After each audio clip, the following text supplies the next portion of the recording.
ভগবান বুদ্ধ বলেছেন, জ্ঞানী ব্যক্তিরা কিছু বিষয় মাথায় রেখে দান কার্য সম্পাদন করেন। সেগুলো হলো: ১. শ্রদ্ধায়া দানাং দিতি, তারা শ্রদ্ধা সহকারে দান কার্য সম্পাদন করেন। ২. সাক্কাচ্চাং দানাং দিতি, তারা প্রসন্ন চিত্তে, আনন্দ চিত্তে দান কার্য সম্পাদন করেন। ৩.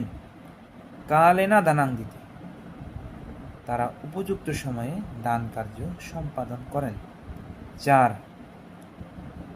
সাহাত্তা দানাং দিতি, তারা নিজ হাতে দান কার্য সম্পাদন করেন। ৫. আনাকাহিতা চিত্তে দানাং দিতি, তারা নির্লোভ, লোভহীন চিত্তে দান কার্য সম্পাদন করেন। ৬.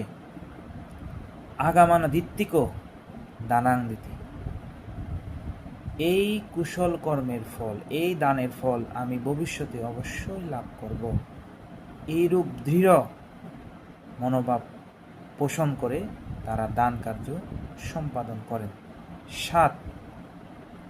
আত্মানাঞ্চা পারাঞ্চা আনুপাহাচ্চা দানাং দিতি, তারা আত্মপ্রশংসা ও পরনিন্দা করে দান কার্য সম্পাদন করেন না।